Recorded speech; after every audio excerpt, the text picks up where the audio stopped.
Welcome to the Nourish Child Podcast, a show about childhood nutrition, feeding kids, and dealing with the ups and downs of growing a healthy child. Here's your host, registered dietitian and childhood nutrition expert, Jill Castle. Hey everyone, welcome back. Jill Castle here. Today we are talking about physical activity in children and how it benefits not only their physical health, but also their emotional well-being. And with me today is Dr. Rebecca Hasson. As director of the University of Michigan Childhood Disparities Research Laboratory, her research has focused on the development and implementation of physical activity interventions in school and in the home. It's her mission to get children, teachers, families, and communities moving again. And I can't think of a better time to have this interview as we are sort of heading into the winter months, rolling out of the stay-at-home lockdown. Welcome, Dr. Hasson, to the Nourish Child. I'm super excited to interview you. Thank you so much, Jill, and it's a pleasure to be on this call with you. So tell us how you got interested in researching physical activity in children. Well, that's actually a long story, so I'm going to spare you all of the details, but the little brief snippets is that I was a former college athlete. My father was also a college athlete, and I originally became interested in the area of kinesiology, exercise physiology, to improve my own health and to improve my own sports performance. As I transitioned into graduate school, I then wanted to, again, transition my desire to help improve not only just my health, but the health of those around me and the health of communities. And I realized that I needed to start younger, that while the middle-aged individuals, it's great to help get them moving, there are many more opportunities for movement for children, and there are many more risks for children if they are not moving or meeting those physical activity guidelines.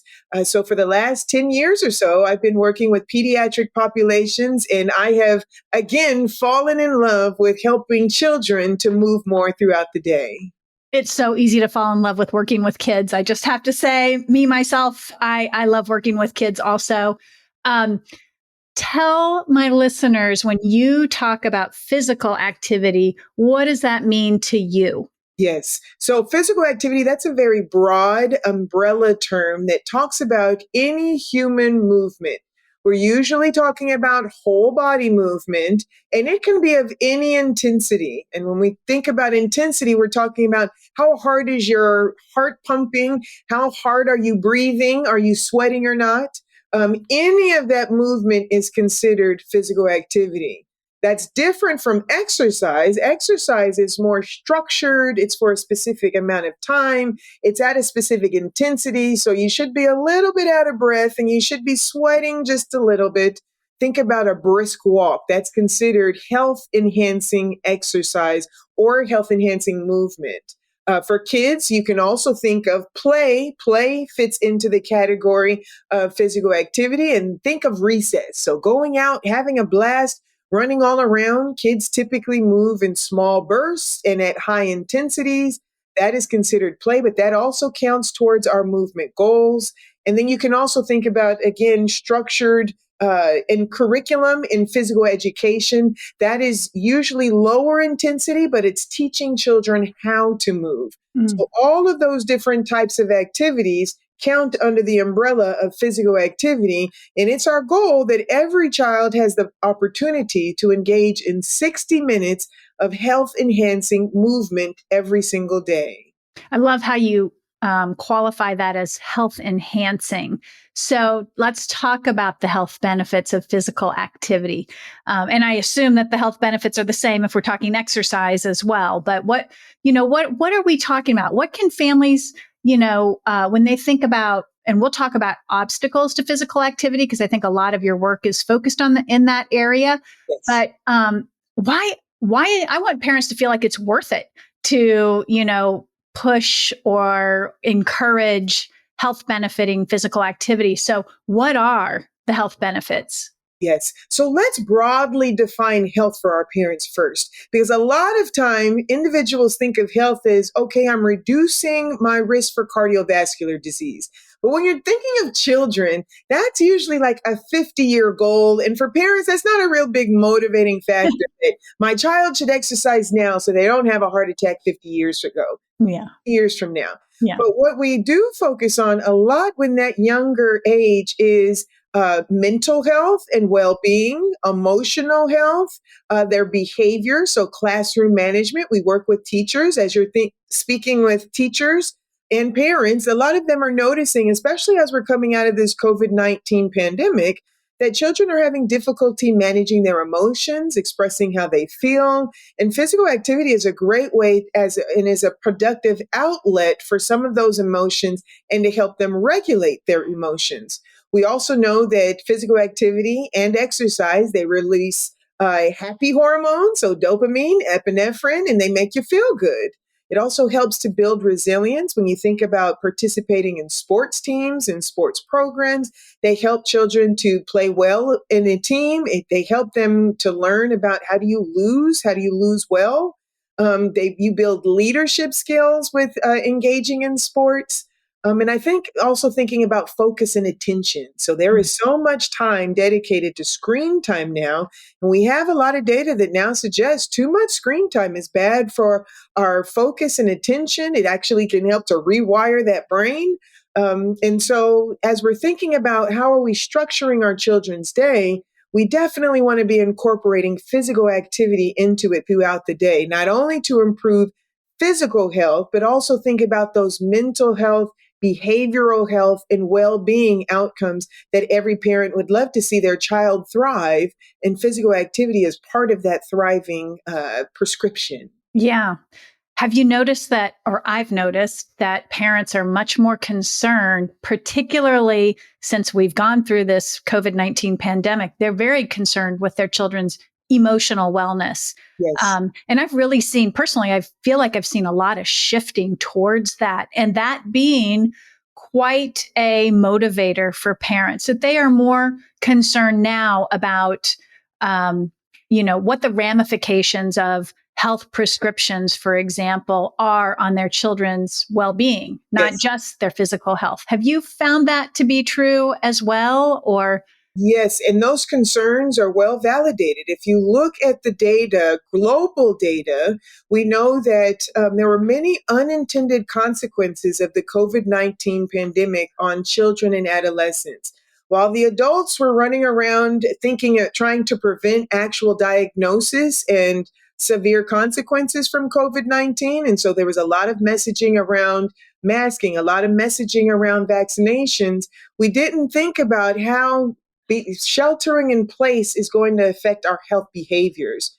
And what we saw was that as children, and rightfully so, as there were restrictions placed on schools and everything moved to online and everyone was sheltering in place, physical activity went down dramatically.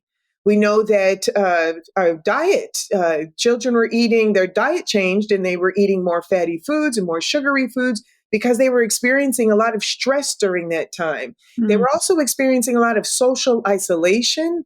And the latest results that we have now is that globally, 1 in 4 children are exhibiting symptoms of anxiety, and 1 in 5 children are experiencing symptoms of depression.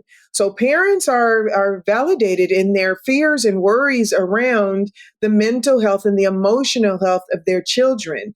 And part of the solution to that, not the full solution, but part of it is thinking about how can we use physical activity, both the social components as well as the physiological components of exercise and movement to help use that modality as a coping strategy to all of the different stressors that our students, our children, our adolescents are experiencing on a day-to-day basis, even as we are emerging out of this COVID-19 pandemic. Yeah. I remember before the pandemic thinking and reading and reviewing some of the research around schools downregulating physical activity, giving up gym classes for those middle schoolers. And definitely, I think my kids, when they went through high school, they had freshman year of gym class required and then nothing after that. We also had, recess, parents petitioning for keeping recess. Yes.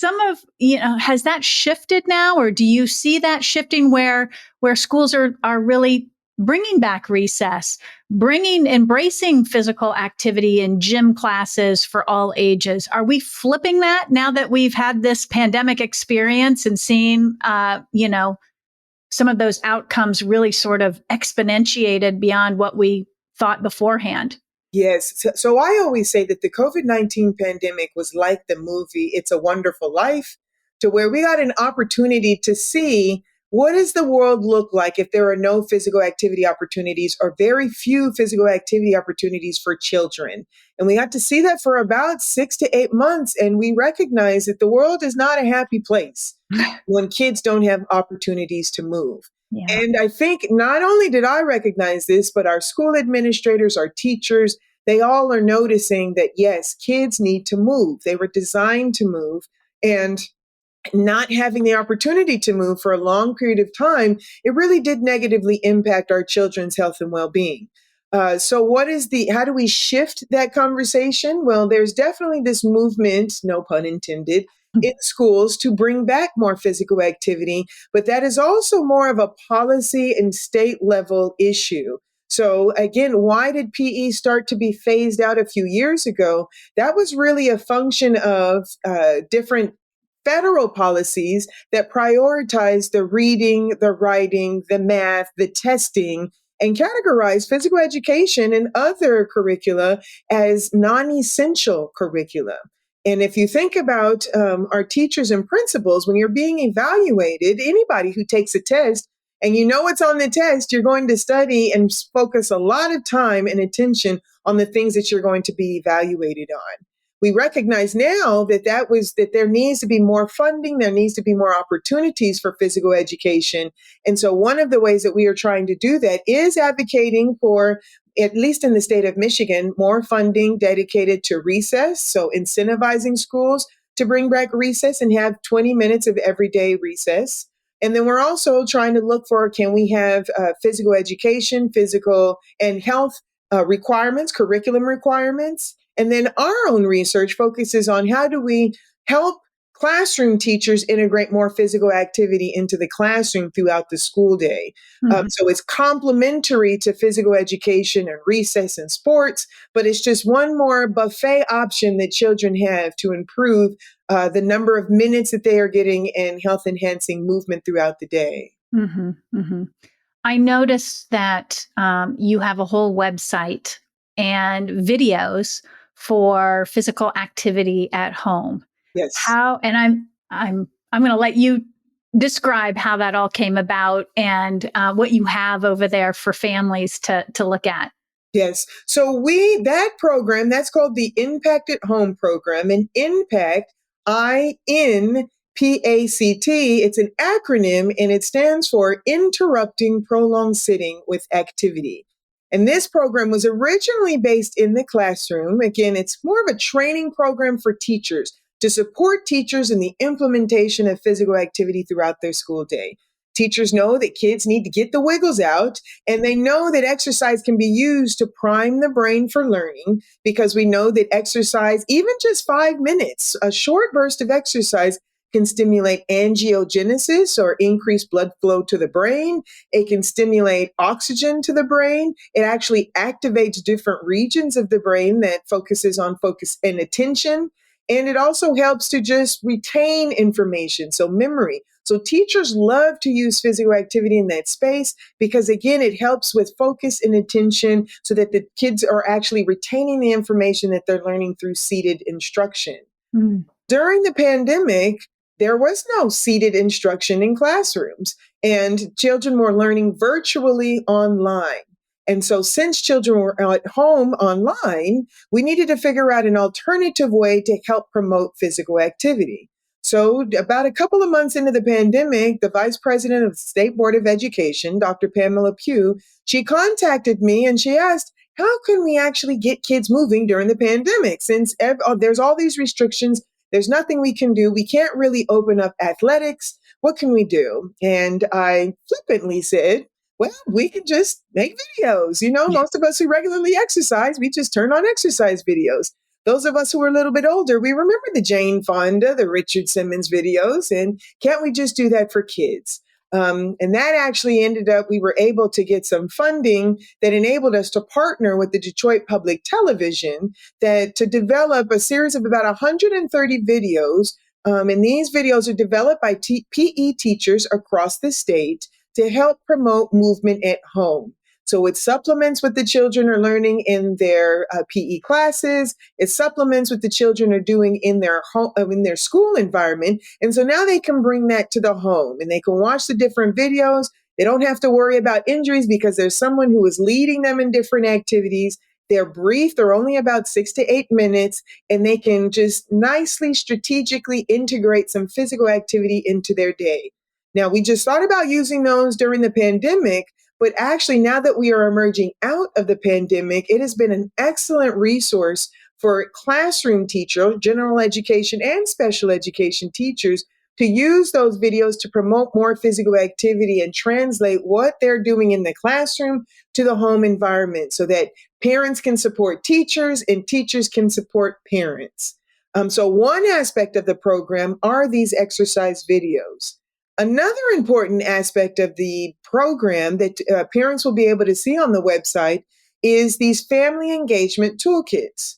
So we've been working with teachers, social workers, school psychologists, and individuals from the Michigan Department of Education to really put together a package of resources for parents to understand how can they use physical activity to get the outcomes in the children's that they want, in their children that they want. So for instance, if your child is feeling a bit down and they want to feel better, a lot of people use sugar, right? Sugar always makes us feel good, unfortunately. But did you know that exercise releases the same chemicals that sugar releases? That dopamine, that it activates a region in the brain that gives you a reward.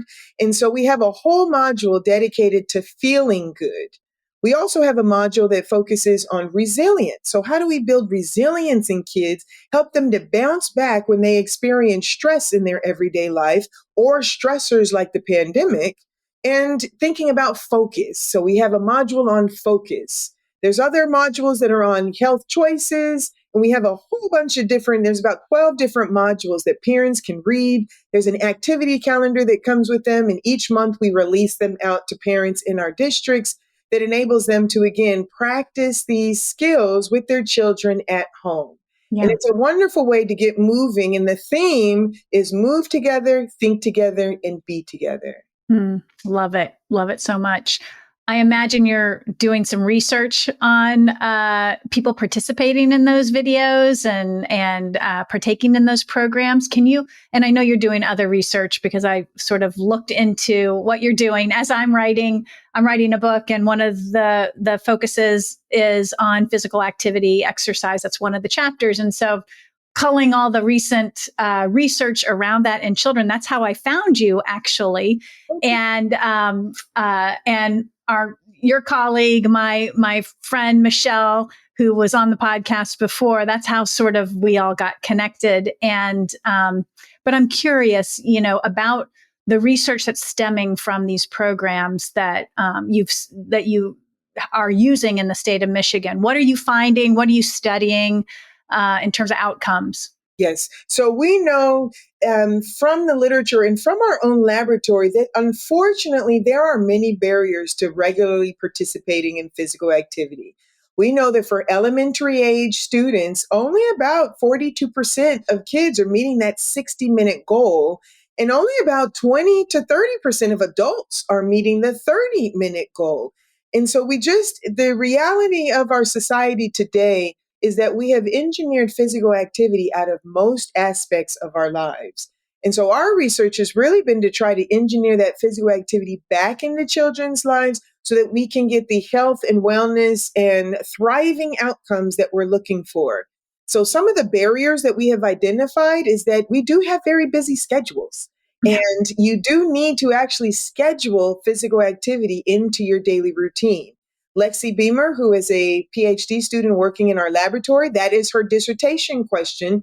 What are the barriers and facilitators So one of the things that hinder our participation in just exercising at home, now that it's convenient and it's on TV, what is preventing us from exercising? And then what are the things that are in our household or the people that can help us, encourage us, that are motivators to help us get moving? And one of the biggest barriers is not putting it into a schedule. When children are not scheduled, they do actually look like Kevin from Home Alone, where they just eat whatever they want, they do whatever they want. And we saw that a lot in the pandemic. Yeah. Bedtimes were much later. They ate a lot of different types of foods that were not as healthy, and physical activity declined dramatically. And as a result, we saw a 9% increase in childhood obesity. So maintaining that schedule is one important thing that we need to think about as parents as we're helping our children to be more physically active. And not just putting it in their schedule, but also putting it in our schedule so that we have family time. Like our family time can be around movement, can be around doing something fun and engaging. Mhm. That brings me to one of the facilitators. So one of the things that helps us to get moving is the enjoyment of activity. So pick the activities that you enjoy to do. If you do not like to swim, don't go to the pool. If you like to ski, don't go to the mountains. If you love to run, then figure out how can we incorporate 15, 20, 30 minutes of running or walking or moving or something that you love and enjoy into your life. I think another facilitator that we've learned from the literature is that it can occur in small bursts. So it does not have to be a 30-minute chunk or a 60-minute chunk for children, that you can do it in 5-minute bursts here and there, even as low as 1-minute bursts. There's recent literature that suggests they call those exercise snacks. In just those 1 or 2 minutes of exercise, you can accumulate them throughout the day, and that elicits health benefits. But I think just thinking about those are some of the barriers. We also know that there are built environments. So, what does your neighborhood look like? And we have to realize that not all neighborhoods look the same. So, when we talk about going for an afternoon stroll or walk or after dinner walk, not all neighborhoods are safe. Not all neighborhoods have sidewalks.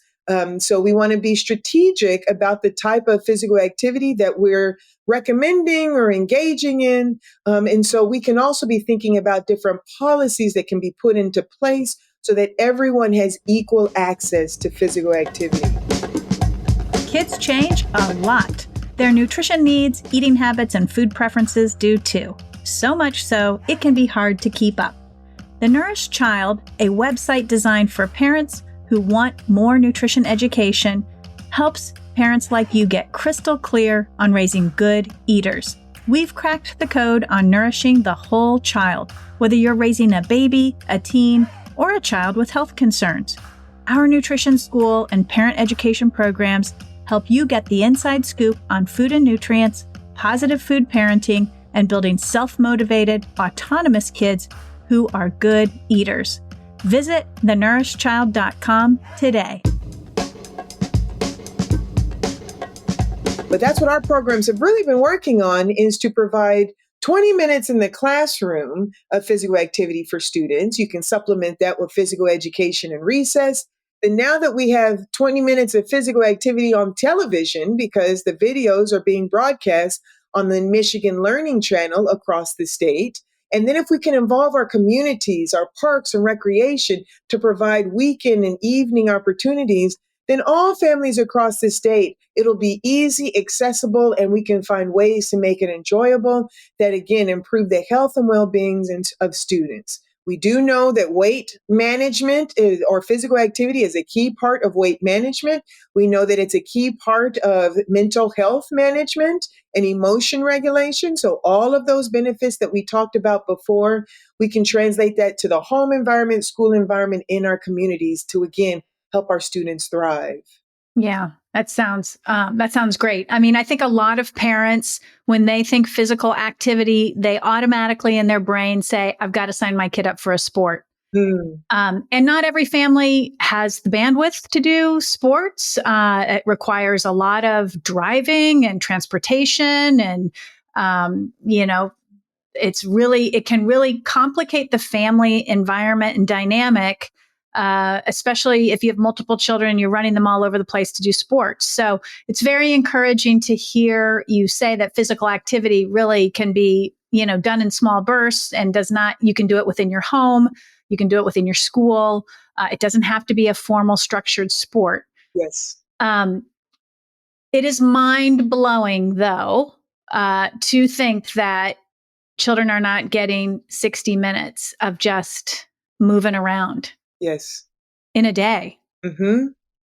Doesn't that blow your mind a little bit? Yeah. I've been in this field for a while, so there's very few things that blow my mind about how much we are not moving. Again, we have created a society that, and nobody's going to throw away their cell phones, right? Nobody's going to get rid of their dishwashers. But if you think about our great-great-grandmothers, they were washing their clothes on the rocks and the washboards, and that is considered physical activity. If you think back in the day when we were mowing our lawns, we were doing that manually. We were walking places. Our communities were designed for walking. And so it's really not the leisure time physical activity that has been engineered. That stayed the same. What has changed is the environments that we live in. And so, as you mentioned earlier, it's the PE that's been taken out of schools. It's the recess that has been limited. So all of these structured opportunities for both children and adults. I mean, I live down the street from Motor City. So if you it would be great. They have a movement city. Can we live in Movement City, Michigan? And that would tell you something about what the priorities are as it relates to physical activity. So we do have some work to do in that, again, in the policy arena, to think about how can we strategically invest in physical activity and wellness. But at the same time, there are things that we can do at the individual, family, school, and community level to make sure that we're getting those bursts of activity in our children's day so that they can, again, thrive and become successful adults. Yeah. Yeah. It is, a lot of times I'll recollect on my own childhood. I was, raised in the 70s, and my mother used to say, go outside and play. And she'd close the doors and say, don't come back till dinner time. And so, that would be probably borderline abusive today, but that's how it was back then. And we would hop on our bikes, go through the neighborhood, figure out. We had to not only were we outside and had to move, but we had to engineer our entertainment too. Yes. And so one of the things I hear you saying is that just the technological conveniences that we have washer and dryers. We're not scrubbing our clothes. We have, it used to be TV, but now you can watch your TV on your screens. I know my own kids do that sometimes too. And it's just exercise or physical activity does need to be scheduled. I know as a working professional, I have to schedule it on my calendar. I don't, I have to schedule it. It doesn't happen if I don't schedule it. And I feel like a lot of adults operate that way for themselves. I think the gap or the misstep is, or the oversight is that parents aren't getting that they need to schedule that for their kids too. Yes. They do it for themselves, but they're not taking it that next step and say, oh my gosh, I have to actually put this on the schedule for our kids too. Yes, because one of the things that you mentioned earlier was a lot of parents think that because their kids are in sports, it's all taken care of. So they have scheduled it. They've just scheduled it through sports. But what I'm trying to argue is that you also want to schedule in time for family activity and maybe even just play, creativity. Because if you think about it, there are very few lifelong athletes in our society. Yeah. And so while that may be great in the time, the kids are at their optimal health, optimal performance, but they do weed out the high ability children are the ones who are targeted for high school sports, targeted for collegiate sports, and even the really, really high ability ones are targeted for professional sports. But that's probably less than 1% of the population. So if we think about the rest of the 99% of us who don't go on to that elite sports level, if we haven't adapted the skills and the training and the scheduling of just movement throughout our day, once that sport is taken away, then you're left with a very sedentary lifestyle. And that is particularly true for former athletes. Myself, I was a two-sport collegiate athlete, and I will confess, I'm in the confession booth right now that I was sedentary for about 8 to 10 years after I was done being a volleyball player and ran track, because I didn't have the skills to be able to stop doing all this high intensity, burning 3,000 calories a day physical activity or exercise and translate that into finding something fun and enjoyable that burns a few calories, but that just makes me feel good and that I enjoy. You bring up a really important point, and I can't help but think of one of my children who was a swimmer in college. And two things I've thought about as you were talking. Number one, yes, the whole collegiate career, which actually started in middle school and ran through all of college. And then the young adult phase of, oh gosh, I don't have to be anywhere. I don't have to do anything. Now, how do I conduct myself? And just that figuring out period of how do I stay active? How do I stay physically fit in a world where now I'm working full time and I've got a social life and all of these things. So that was one thought going through my head. So it makes me feel better to know that you had some similar experience. But the other thing that occurred to me, because I have worked with a lot of athletes on their nutrition over the years. And one of the other things, I would love to hear what your perspective is on this, but they go and they have this 2-hour intensive practice. And then I know for at least a lot of my high school athletes would just come home and become couch potatoes for the next, until they went to bed, and then they would slog around at school because they were so exhausted, go to their 2-hour practice. And so this whole like intense exercise and extreme sedentariness that pattern would happen. That can't be very healthful for your body, I would imagine, but does it still count? Is it still, So that's a great question. Yes, all that exercise counts. So they are probably in optimal fitness performance with all of that high intensity exercise that they're doing. But what we have learned in the prolonged sitting literature is that sitting for a long period of time, that is actually a completely different metabolic pathway that can lead to poorer health outcomes. That even if you've done all this exercise, 2 or 3 hours of exercise, if you compare or if you cluster that with a ton of sitting and just lethargic sedentary behavior throughout the rest of the day, you are actually counteracting some of those health benefits. And so this is why a lot of our watches are dinging us to get up every hour, to at least just move for maybe 1 or 2 minutes, because we're trying to break up all of that prolonged sitting, because it has been shown pretty consistently that it is an independent risk factor for a whole slew of different health outcomes. And again, going back to our other point, think about that high intensity exercise and that sedentary lifestyle. What happens when that high intensity exercise is removed and that student is no longer engaging in that sport, or it's the off season? You can just see how even though you had this 2 hours of high intensity exercise and all these fitness improvements, if that's the only thing that is promoting movement in that individual's life, they're going to become very sedentary very quickly. So thinking about how do we, and the psychological part about athletics, if we think about it, is that yes, we love to go for that goal. And there's a certain type of personality that if you think about the Tom Bradys of the world, that, refuse to retire and want to keep going and keep persevering.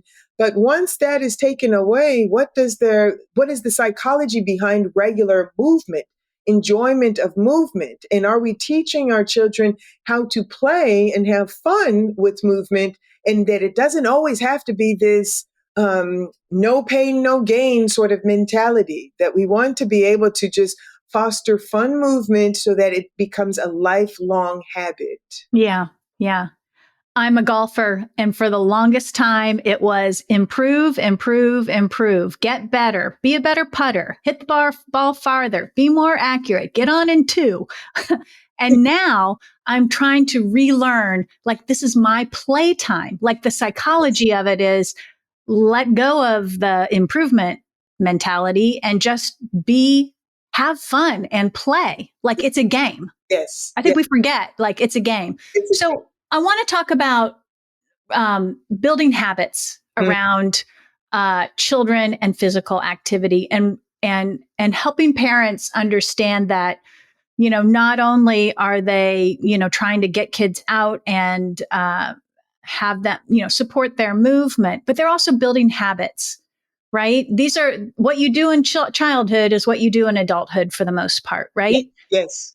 So what tips can you provide or insight can you provide listeners around habit building for children as young as toddlerhood, really, because they naturally want to play and are naturally very active, but it kind of starts to switch off, honestly, once they go into school. Yes.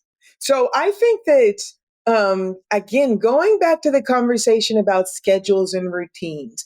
So we would probably argue with all of our parents that none of them consider brushing their teeth as optional. They never considered going to bed as optional. Like those things are non-negotiables in the daily schedule. And we probably get 100% agreement, and parents are probably nodding their head right now. So is there a way in which we can also incorporate, even if it's just 5 minutes of physical activity as a family together most days of the week? So for instance, my twin sister, she has a beautiful baby boy. And before bath time, her and her husband, he's crawling now, and they will just allow him to chase them around the kitchen because they're trying to wear him out so he gets a good night's sleep. But they allow him to just chase him around. He's crawling around the kitchen and the living room for a good 15 to 20 minutes, which is pretty funny. But as an exercise physiologist, I'm like, that's great. Good job. Yeah. And then they allow him to have a longer bath time where he's playing. So he's getting used to water and we'll have fun there. Are there ways in which before we start homework, okay, let's do a brain primer with physical activity? After dinner, okay, let's go for a quick walk or turn on a video to do some activity. And this can be a great thing to put into these schedules and routines. And we recognize that there has to be flexibility in those routines and schedules, because some days you're just not going to be able to do it. But can you pick yourself back up the next day and incorporate it into the time? It may not happen every day at the same time. Maybe it needs to happen before breakfast. Maybe it needs to happen right before you go to bed. But thinking about how can we infuse just small bursts of play throughout the day. Because again, as we talked about before, we do see a 75% decline in youth physical activity between the ages of 9 to 15. That's not just in the United States, that's all over the globe. There's a lot of research that is published on this. And you can probably imagine that that is even a steeper decline now during the pandemic and with even more technology. Speaking of technology, are there limits that we can place on technology? Now, we're not saying don't have a household with no screens or no TVs, but is there a limit on what the amount of time or the duration of time that individuals are allowed to, or that children are allowed to have screen time? There's a famous exercise psychologist, who focuses on, his name is Leonard Epstein, and he said, if you had to get up and take a shower after every 30 minutes of watching TV, like you do with exercise, you probably wouldn't watch as much TV. So can we make the TV or the screen time a little bit less accessible and make physical activity a little bit more enjoyable and a little bit more accessible, and place it into our routine to then again build up to that 60-minute time frame over? And I can assure you that your children will love it, and you can reward them with more physical activity. If we meet our physical activity goals this week, then on the weekend we'll go to the park or something like that. That we do this in classrooms.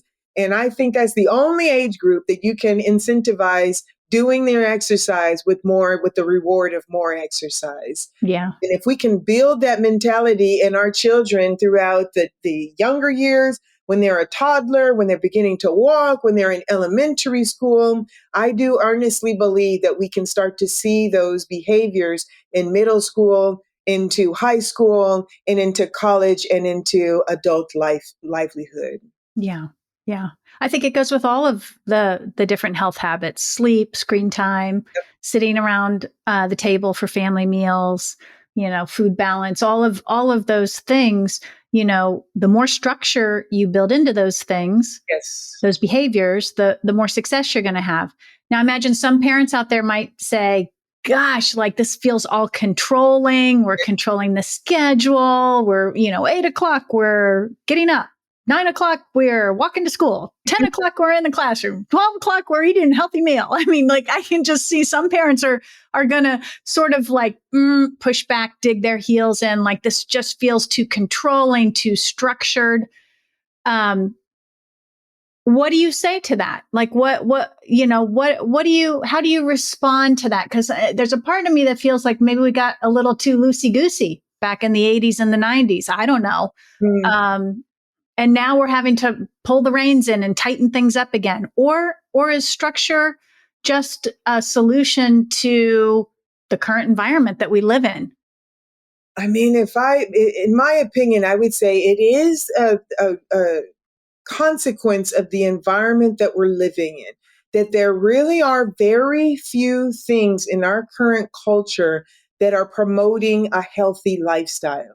Right? So we live in a convenient society that has effectively engineered physical activity out of our lives.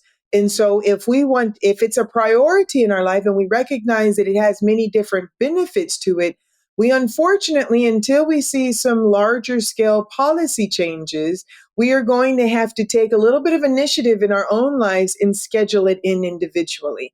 Now, this is not a message that I'm only preaching to parents. I have had this discussion with legislators. I just came back from a conference with all of the physical activity experts across the country and some across the globe to really think about how can we help families, help teachers, help communities incorporate more physical activity into their lives without it being the onus is on you to figure out how to get this physical activity into your life. So I don't want to sound too preachy, and I do want to make sure that people know that I struggle with this too.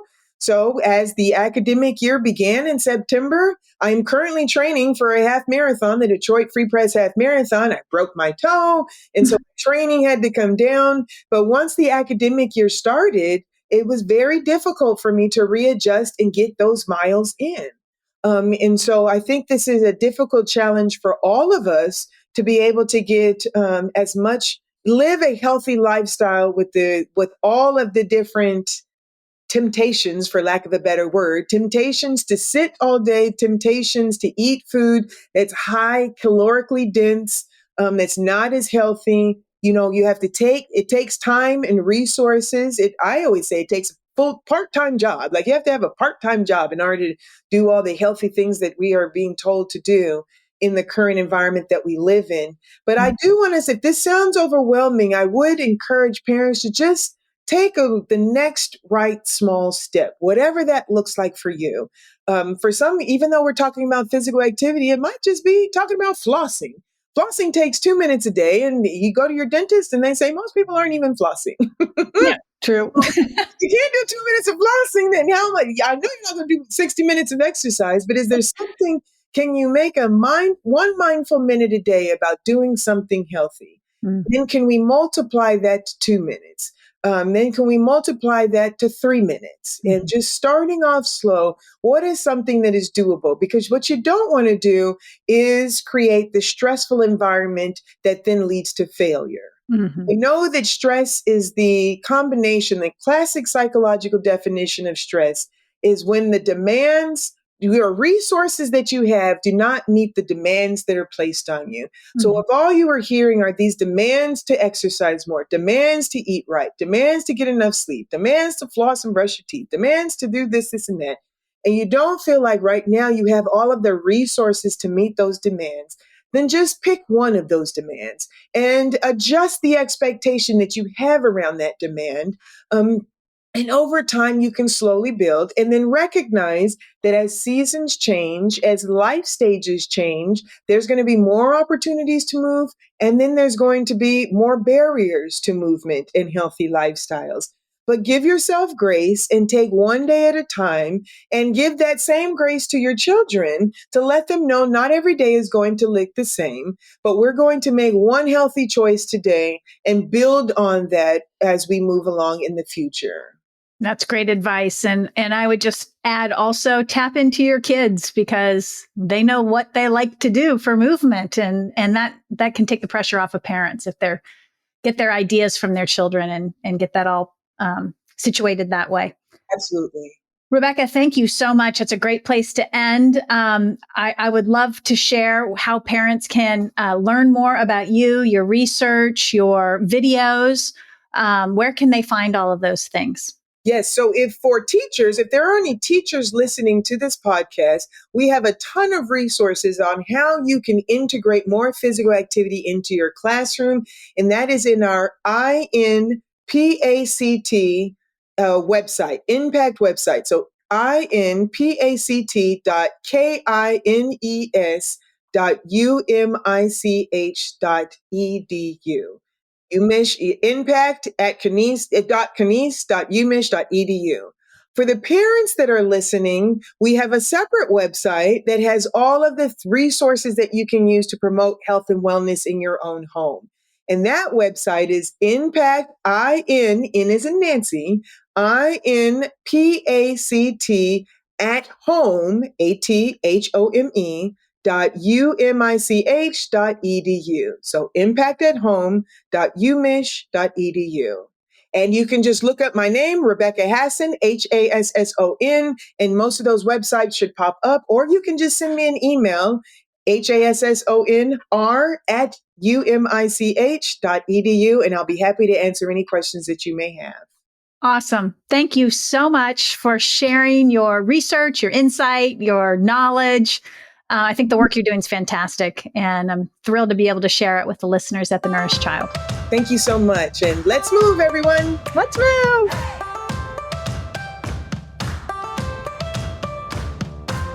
Thanks for listening to the Nourished Child podcast, where the #1 goal is to help you grow a nourished child inside and out.